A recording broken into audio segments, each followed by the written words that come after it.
So, in the last video we talked about adding and subtracting complex numbers, and we learned that it really worked no differently than combining like terms.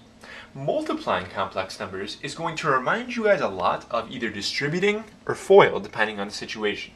There's just one rule you have to remember. Don't forget that I squared equals -1. When you're doing problems and you multiply out complex numbers, you do not leave I squareds or I to any power other than just plain old I in your answer. You'll take care of them using this rule right here. So we'll see how that plays out as we get into our examples. On this first problem here, I have a number outside my parentheses like this. I'm going to distribute just like I've always done. I'm going to get 24i, and -4i times +5i is going to be minus 20i squared.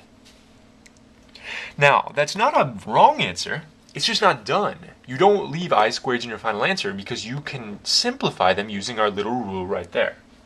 So what I have to do here is actually plug in a -1 for my I. For my I squared. So this is going to be 24i minus 20 times, and instead of writing I squared, basically anywhere you see an I squared, you're just going to plug in a -1. So I really have -20 times -1, which is +20. And remember, a plus bi form for your final answer, you usually put the number first and the I part second. I'm going to get 20 plus 24i. I got a +20, I put it up front. This is positive, so I put plus 24i. This is my simplified answer. On my second problem here, it's the same sort of deal. You distribute. I get -8i plus 2i squared. But remember, can't leave it I squared in your answer because I squared is really getting replaced with a -1. So I have -1 times +2. That's a -2. I'm going to put that out front. And this guy's negative right here. So I'll get -2 minus 8i.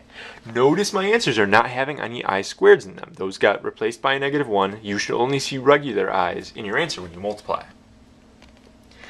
So, on this next problem here, we have two parentheses being multiplied. That's just a FOIL problem. You guys already learned how to multiply parentheses. So we're going to do our FOIL.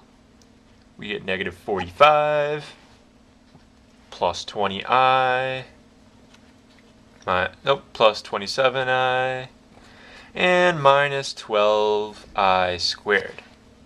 Just got to clean this up now, combine my numbers and such. But don't forget, I squared is really a -1. -12 times a -1 is going to become a +12 when I deal with this whole piece right here. -12 times -1, +12. So I'm going to combine my numbers. -45 and +12 is going to be a -33. And this is going to give me 47i. So this is my final answer. Last problem of the video here. Again, when you see parentheses being multiplied, you're going to use FOIL. So when I do my FOIL here, I'm going to get 25 plus 35i minus 35i minus 49i squared. Just got to clean up my answer now. I squared is -1. -49 times -1 is plus 49. 49 plus 25 is going to be 74. And my i's actually on this one, plus 35i minus 35i, are going to cancel out. So my answer is just 74. Or you can do 74 plus 0i.